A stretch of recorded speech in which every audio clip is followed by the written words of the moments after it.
Okay, Assalamualaikum semua and a very good day to all. So today's lecture will be on descriptive statistics. Okay, so initially we have two types of statistics. Okay, class, it is the descriptive and also another one is inferential statistics. So descriptive statistics ni we just describe, we give frequency, we give percentage. So it's just a description of the data that we have, right? Contohnya kita nak describe sesuatu, contohnya berapa peratus lelaki dan berapa peratus perempuan di dalam suatu sampel yang kita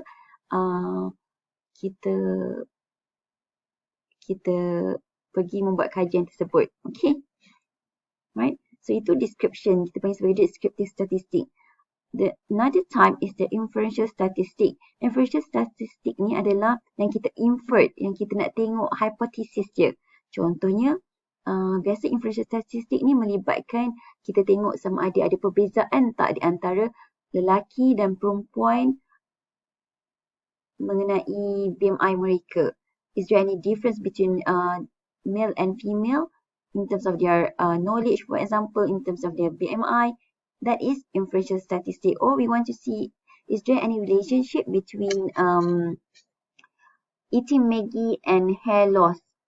Okay, is there any relationship between rambut gugur dan makan Maggi? Mungkin semakin banyak kita makan Maggi, semakin banyak rambut kita gugur. Itu kita kata sebagai inferential statistic. Kita invert, kita tengok berdasarkan hypothesis or based on our assumption on that certain theory.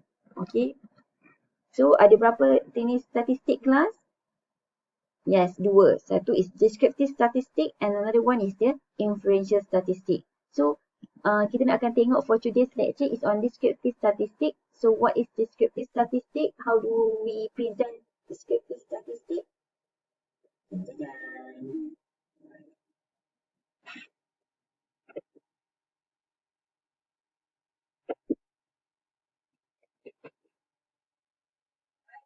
The outlines. First of all, this is very simple. You have learned also in your community. So what you have to do is statistic must have a data collected. Alright. Then after the data have been collected, you analyze and then you present the data and you interpret to make informed decision. Right. So this is what I've been mentioned just now, descriptive and inferential statistic. So descriptive describe characteristic of the observed data. Characteristics means male, gender, education level, income, and most of the data is about socio-demographic and so on. Inferential statistic means involve hypothesis testing and confidence interval. Allows researcher to infer or generalize the characteristic of the sample to the population. Right? So kita tidak mampu untuk mengkaji keseluruhan population. For example, kita nak tengok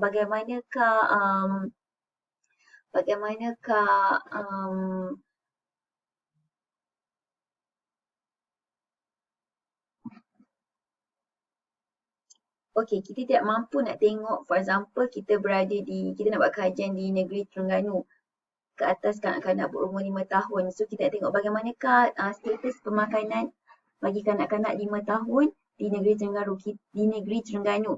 So, kita tak mungkin kita boleh pergi ke semua kanak-kanak umur 5 tahun bagi kanak-kanak di Terengganu. So, what we can do is we can get a sample from the population to infer or generalize towards the whole population. Jadi berdasarkan method pemilihan sampel yang sebaiknya, kita ada sampling method, kita boleh kata based on the sampling method kita pilih sub-sample daripada population ini, okay, untuk represent the whole population, okay. Itu kita panggil sebagai statistik.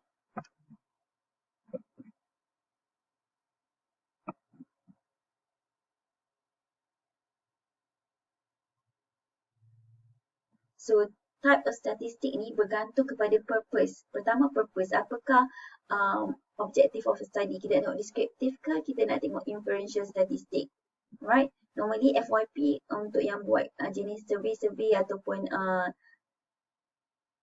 seangkatan dengannya, biasanya objektif pertama, objektif kedua melibatkan deskriptif. Objektif yang ketiga, keempat biasanya melibatkan inferential. Okay. Kemudian depends on the assumption on normality. So kita tengok juga, okay, kita akan tengok the normality of the data. So kita akan run juga data normality. So nanti you akan belajar dalam kelas praktikal macam mana nak check normality of the data. So bila once you check normality of the data, you dapat tentukan sama ada you akan guna parametric punya test ataupun non-parametric test. Okay, yang ketiga kelas apa? You akan tengok number of variables. So univariate ni hanya melibatkan satu independent variable, satu dependent variable. Kalau bivariate ni melibatkan dua sama ada dua independent variable ataupun dua dependent variable. Multivariate ni melibatkan banyak variables. Okay. So normally untuk degree punya level, kita hanya melibatkan univariate. Boleh juga kadang-kadang ada juga yang buat bivariate. Okay.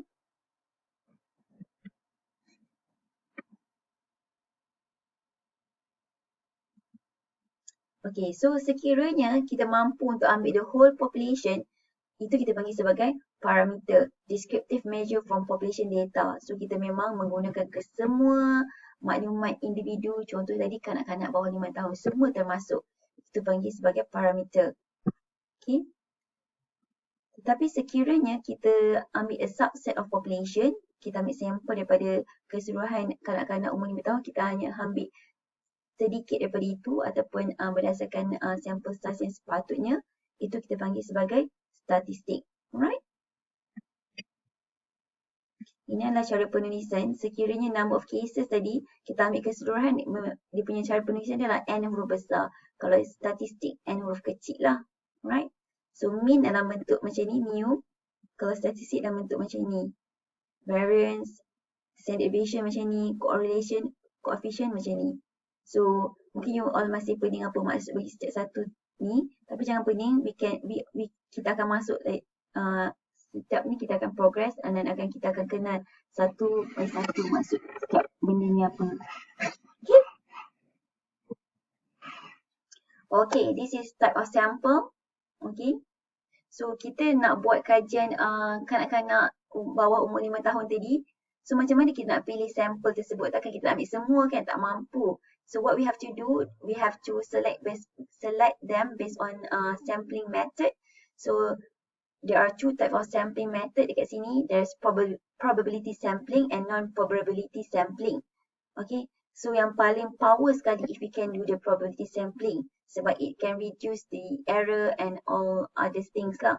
So, non-probability sampling ini, it can invite some bias and whatsoever. Tapi kadang-kadang yang paling mudah adalah non-probability sampling lah. Okay, probability sampling, kita ada simple random sampling, kita ada stratified random sampling, kita ada systematic sampling, cluster sampling. So, non-probability sampling, kita ada convenience sampling and purposive sampling. Sebenarnya non-probability sampling ni ada banyak lagi. Ada snowball sampling, ada cluster sampling. Cluster dekat sini, sorry saya confused. Okay. So, non-probability sampling ada beberapa lagi. Tapi jangan risau, you akan belajar dengan lebih mendalam dalam lecture social science nanti bersama Dr. Rais. Kemudian kita ada central limit theorem. So, central limit theorem ni dalam bentuk bell graph ni. So, kalau mengikut central limit theorem, mana-mana sampel yang melebihi 50 dan ke atas, dia kita panggil sebagai normally distributed. Okay, tapi this still is controversy. Dan normally kita akan menggunakan sampling size punya calculation lah. Untuk menentukan berapa banyak sampel size kita yang sepatutnya dan kita akan run normality nak tentukan sama ada dia normal ataupun tidak. Okay, ni kita panggil, kita ada variable. Variable ni adalah merujuk kepada ethnicity. Okay, Malay, Chinese, Indian ni adalah attributes dia. So, bila dalam SPSS, you akan rename this as values. Malay sebagai 1, Chinese 2, Indian 3 dan apa-apa nombor pun tak apa asalkan you label balik value tersebut. Okay. Okay. Variable ni pula, dia ada dua jenis juga. Semua benda pun ada categorical dia, okay. So, variable ni ada kategori dia juga. Dia ada qualitative, which is the categorical, dia tengok quality. And quantitative, tengok quantity. Sebab bila kita kata quantity, mestilah dalam bentuk numerical. Numerical ni dalam bentuk nombor. Okay. So, categorical, dia ada dua jenis. Satu nominal, satu ordinal. So, nominal ni you ingat name, nama. Okay. Ordinal ni you ingat order dalam bentuk turutan. So, nominal ni dia bukan dalam bentuk turutan tapi dia hanya nama semata-mata yang tidak memberi apa-apa maksud. Contohnya, gender, male dengan female. Dia nama kan, male dengan female tapi dia tidak memberi apa-apa maksud. Okay. Ethnicity, okay, Malay, Chinese, Indian. Okay. Kalau order ni, dia memang berdasarkan ranking. Contoh blood pressure level, low, middle and high level of blood pressure. Ataupun income, low income, middle income, high income. Okay.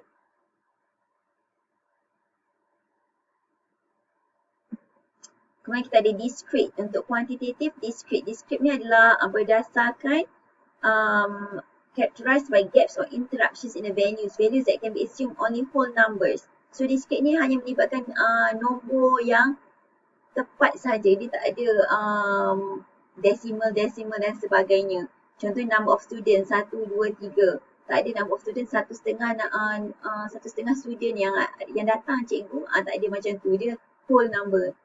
Okay. Kalau continuous ni macam measurement. Contohnya umur kita 4 tahun 5 bulan. Berat, tinggi, blood pressure. Blood pressure ni dalam bentuk continuous. Contohnya blood pressure kita 140.5 dan sebagainya. So, variable ni, kalau dalam bentuk kualitatif, quality kita present, kita akan displaykan dalam dia punya hasil dapatan dalam bentuk frekuensi. Okay? Macam UOB project community tu, yang mana sosiodemografik kita present dalam bentuk frekuensi.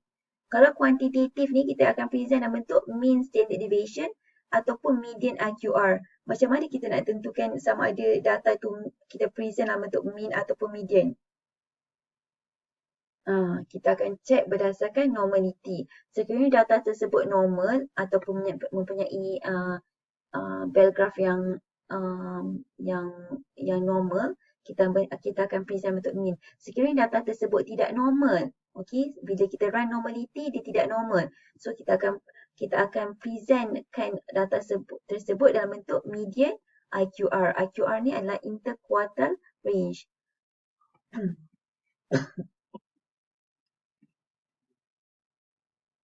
Okay, ni adalah contoh kualitatif.